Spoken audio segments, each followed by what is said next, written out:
Suite à ma dernière vidéo où j'ai invité les gens qui écoutent mes enregistrements sur cette chaîne de diffusion web à me faire parvenir des commentaires, eh bien, j'en ai reçu quelques-uns dans les derniers jours. Et présentement, j'ai décidé de prendre la parole d'une manière différente de l'habitude. Habituellement, je prends la parole pour faire la lecture d'un texte d'une manière plutôt impersonnelle ou une improvisation en liant un sujet spécifique. Alors qu'aujourd'hui, ça va peut-être être même l'inauguration d'un nouveau type de vidéo que je vais diffuser sur cette chaîne, tout dépendant la quantité de messages que je vais recevoir par courriel. Donc, ça peut être le début d'un nouveau type de capsule, de chronique que je vais diffuser où ce que je vais commenter les messages que je reçois à l'égard des enregistrements que je produis. Donc, ça va être plus participatif. Il va y avoir un échange avec le public qui va se faire dans le cadre de cette lecture de courriel que vous pouvez me faire parvenir à David Lévesque, supra, a commercial, hotmail.com. Donc, en fonction des messages que je reçois, je vais procéder à un tri pour déterminer ceux parmi eux que je vais lire ou non dans le cadre de futurs enregistrements qui visent à avoir un retour du public sur ce que je produis depuis plusieurs semaines sur Internet, des enregistrements où j'aborde une vaste gamme de sujets que je trouve comme étant fondamentaux en lien avec la conscience supramentale, où je définis qu'est-ce que l'âme, l'esprit, qu'est-ce que est par la suite l'ego, l'orgueil, donc ce genre de choses-là. Et donc, je vais débuter maintenant par la lecture de messages que j'ai reçus. Et c'est des messages que j'ai choisis parce que je les ai trouvés intéressants. Tout d'abord, avant de commencer, je veux juste mentionner, en prenant un instant, que je ne vais pas donner les coordonnées des gens qui m'ont fait parvenir ces messages par souci de confidentialité. Car je ne sais pas si ces personnes veulent être reconnues ou non du public, parce que Internet est de plus en plus écouté. Donc, je vais tout simplement mentionner le prénom de gens qui m'ont fait parvenir des courriels et je ne lirai pas les courriels d'une manière intégrale, mais seulement les parties du courriel qui ne présentent pas d'informations personnelles et que je juge comme étant pertinents à commenter. Alors, premier message provenant de Sylvie. Alors, bonjour Sylvie. Elle m'écrit: bonjour David, j'apprécie votre travail clair et efficace. J'ai été un peu en contact avec le matériel de Bernard de Montréal. Ma seule critique, le ton monotone. Au plaisir de vous lire.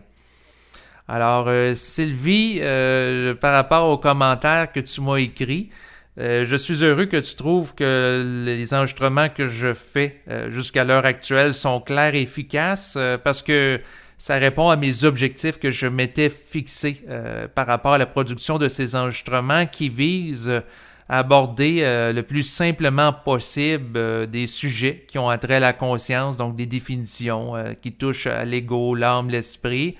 Et je veux que ça soit clair dans le sens qu'il n'y ait pas d'ambiguïté. Et c'est la raison, entre autres, pour laquelle j'évite le vocabulaire qui pourrait avoir donné place à des mystifications ou de la fascination ou de la croyance. Donc, de mon point de vue, par exemple, la fusion avec l'esprit, qui est un des sujets qui revient constamment au fil de mes enregistrements, parce qu'après tout, sur cette chaîne, je vise à m'adresser aux gens qui vivent la fusion avec l'esprit, pour les accompagner dans leur vécu à travers des enregistrements. Donc, c'est sûr que certains, par exemple, vont définir la fusion donc de l'âme, la partie de l'individu qui écoute ces enregistrements et sa contrepartie cosmique, son esprit, ce que certains appellent le double éthérique ou l'ajusteur de pensée. Donc, certaines personnes vont la définir comme étant l'initiation solaire de mon point de vue, de parler d'initiation solaire. Je trouve que c'est une forme qui est mystifiante, qui peut créer de la fascination. Et c'est la raison pour laquelle je parle tout simplement de fusion entre l'âme avec l'esprit. Et de mon point de vue, la fusion doit être vue d'une manière aussi simple que une personne qui va voir un technicien en câbleau-distribution brancher un fil de câble dans une télévision pour la relier à un réseau qui va lui donner accès à une quantité phénoménale de postes, d'informations. Donc, c'est la même chose. Quand l'âme se branche avec l'esprit, elle a accès à plein d'informations qu'elle n'avait pas auparavant.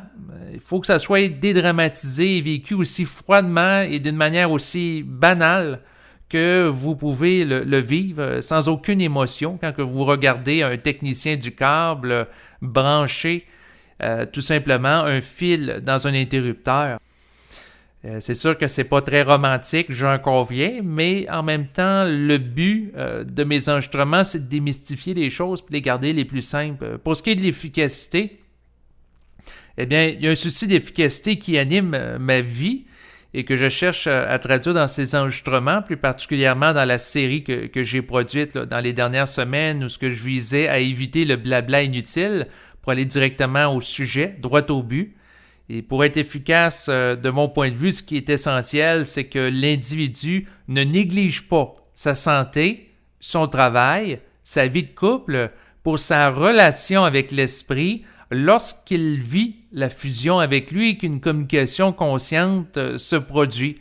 Donc, autrement dit, si la personne vit la fusion avec son esprit, se met à négliger son travail, à s'absenter, négliger sa conjointe, sa santé, il ne s'alimente plus, il y a des problèmes d'insomnie parce qu'il passe son temps à discuter avec l'esprit parce que c'est nouveau. Ça, c'est néfaste. Donc, il doit rester efficace dans sa vie de tous les jours pour être capable de fonctionner adéquatement sur le plan matériel et ainsi avoir un équilibre de vie qui passe donc par la santé, le travail, et aussi une vie de couple s'il est en relation, donc avoir une relation adéquate avec son ou sa partenaire pour éviter les pertes d'énergie et être bien dans sa peau. Sinon, Sylvie a mentionné qu'elle a été en contact avec le matériel de Bernard de Montréal. Eh bien, moi aussi, Bernard de Montréal, dans le domaine de la conscience supramentale, a amené beaucoup de choses intéressantes. Et ça a été une grande source d'inspiration, un pionnier en la matière de cette science nouvelle qui descend sur le globe à l'époque actuelle. Mais éventuellement, les gens doivent être capables de produire par eux-mêmes du matériel supramental. Ils doivent être capables de répondre eux-mêmes aux questions. Ils doivent être autonomes. Ils ne doivent pas dépendre d'un maître. Ils ne doivent pas dépendre de Bernard de Montréal ou de quiconque d'autre qui peut diffuser une instruction supramentale. Donc, l'individu doit être libre de tout ça. Et avec le temps, j'ai trouvé ça intéressant, mais en même temps, j'ai pris une certaine distance à l'égard de mots qu'il a utilisés, comme par exemple de parler de l'homme du Verseau, de conscience jupitérienne, d'initiation solaire.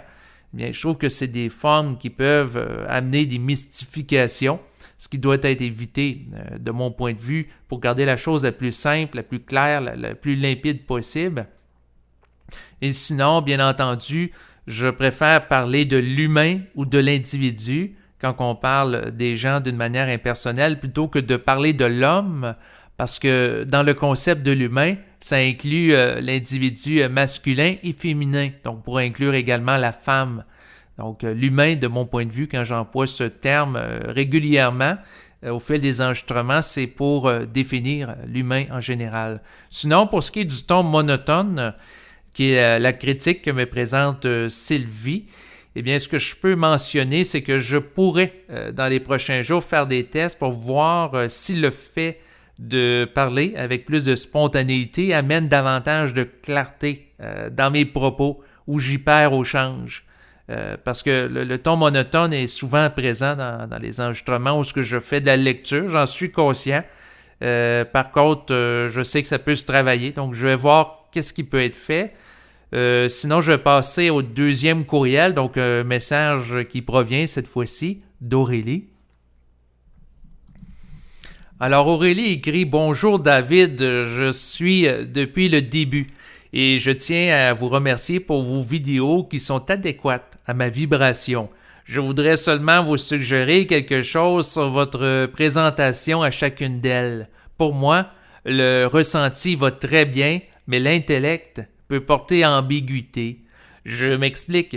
Pour ceux qui pourraient ne pas avoir l'habitude d'être dans ces registres, l'intellect peut aussi supposer le plan mental inférieur ou alors préciser le plan mental supérieur. C'est la première chose qui m'a fait tilt. Donc ici, j'ai l'impression qu'elle fait une remarque par rapport à la mise en garde que j'ai produite en début de la plupart de mes vidéos. Alors, je dis avertissement par rapport aux propos tenus dans le cadre de cet enregistrement. Je ne vous demande pas de croire ce qui est dit, mais plutôt de vérifier par vous-même si cela est réel avec votre ressenti ou votre intellect. Alors, le but de ce message, l'idée, pourquoi que je propose le ressenti, c'est sûr que si la personne qui écoute a une conscience vibratoire, elle vit elle-même la fusion avec l'esprit, donc étant branchée sur l'énergie de l'esprit, elle peut percevoir par vibration, tant mieux, mais si elle ne le vit pas, donc je dis aux gens, pour les protéger, de tout simplement de vérifier avec leur intellect, à défaut d'avoir accès à une conscience vibratoire, pour vérifier la pertinence de ce qui est dit, étant donné que, de mon point de vue, la plus belle preuve d'amour et de respect qu'un communicateur dans le domaine de la conscience peut faire, c'est de protéger les autres individus qui écoutent ces enregistrements de lui-même. Donc, autrement dit, pour pas que les gens fassent de la croyance avec ce qui est dit, s'ils ne peuvent pas évaluer ça à partir d'une conscience vibratoire, qu'ils l'évaluent avec l'intellect. Et donc, à ce moment-là, au lieu de croire certaines choses qui sont dites ou être fasciné ou mystifié par elles, il est beaucoup plus pertinent que la personne les trie avec l'intellect, donc que de ne pas les trier du tout, être tout simplement dans la croyance et à ce moment-là sombrer dans la dérive sectaire, les superstitions et les mythes. Donc, autrement dit, je ne suis pas contre l'intellect, à la différence de beaucoup de gens qui parlent dans le domaine de la conscience, mais le voient plutôt comme un outil temporaire dans l'évolution de l'individu. C'est-à-dire qu'à défaut d'avoir accès à une conscience vibratoire supramentale, la personne est mieux d'utiliser l'intellect pour faire le tri par rapport aux informations qui lui est présentées. Sinon, Aurélie a écrit « Bon, je vous souhaite une très bonne continuation. Je veux souligner aussi que j'apprécie notamment de ne pas être forcément dans le payant. Faire payer vos vidéos. » Oui, les vidéos sont gratuites présentement parce que ça participe à mon développement. Et si ça peut aider des gens, eh bien, tant mieux. C'est sûr que je ne suis pas naïf. Présentement, il n'y a pas nécessairement de demande du public en général pour la conscience supramentale. La preuve, les médias de masse n'en parlent pas, mais éventuellement, il va y avoir un nombre croissant d'individus à la surface de la Terre qui vont vivre la fusion, donc ça va venir. Mais en attendant, c'est sûr que je fais la chaîne essentiellement par rapport à mon évolution personnelle. En terminant, s'il y a d'autres personnes qui ont des commentaires concernant les vidéos et textes que j'ai produits, vous pouvez m'écrire à mon adresse courriel que je répète, donc David Lévesque, supra@hotmail.com. Donc, je vais faire le tri dans les messages que je vais recevoir au fil du temps. Et il est possible qu'éventuellement je fasse une autre enregistrement où je vais commenter les commentaires. Donc, d'ici là, vous pouvez me faire parvenir vos messages en marquant tout simplement le prénom. Et ça peut être intéressant aussi de marquer l'endroit où ce que vous êtes parce que de par les statistiques de visionnement auxquelles j'ai accès, je réalise que j'ai des gens qui écoutent les vidéos un petit peu partout dans le monde. Alors, je vous salue partout où ce que vous êtes et c'est ce qui va compléter cette vidéo. Et c'était David Lévesque au micro. Au revoir.